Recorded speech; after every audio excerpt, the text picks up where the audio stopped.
So the big update is we finalized our pre-design letter report, and this is something that just happened a couple weeks ago, and it would not have happened if not for the August 18th meeting where we presented the draft findings of our letter report, and we shared those draft findings with the community. The community was so engaging. They provided a lot of feedback to us. The draft letter report that we prepared really didn't have any really good alternatives that we were happy and satisfied with. So that's why we wanted to come out to the public and ask for their opinion. And so through this process, we got their input and we created a new alternative, which is what the final report is now recommending. And this recommendation is to dredge everything, which is to remove most of the material that's blocking the bay currently.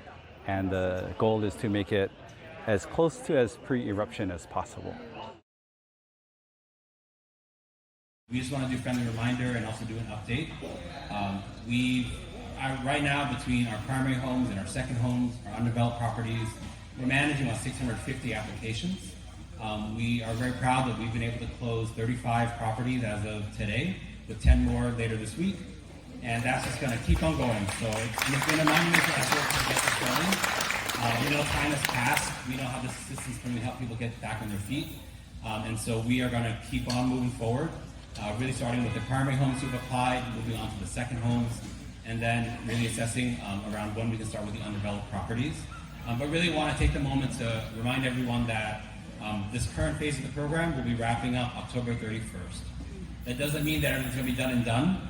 But we're going to stop receiving applications from primary homes, second homes, or undeveloped properties on October 31st. But we actually got some good result this session. Over $100 million actually went to Puna due to our advocacy. And let me explain some of those CIPs. She mentioned about expanding Highway 130. 35 million got allocated to DOT to expand 2 additional lanes from Shower to Kaloli. And what she has mentioned, I know 35 million for that small road, but what she has mentioned is that DOT doesn't want to make it a priority. So what is their priority? Well, maybe we could take care of those priorities until our priorities get taken care of. But regardless, we actually secure that money, so they just need to make Highway 130 a priority. And this is where we need your help to call DOT and ask them to make us a priority. So the other part that Senator didn't mention, that she's been working hard, that we were able to push, and I've seen her at session push this. The right turn on Shower will actually start construction 1.3 million. Yeah. So you have all experienced that right turn on Shower before, but it's gone. Well, now it's coming back permanently. Yeah.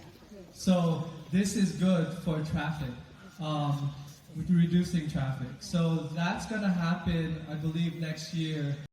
So I introduced HB 1403 to fund 1.5 million to do a study to establish that connectivity for that alternate route. And guess what happened? The bill died in the Senate. But I got it in the House budget, and now we secured the money, 1.5, the first ever progress on an alternate route since the last 2 decades.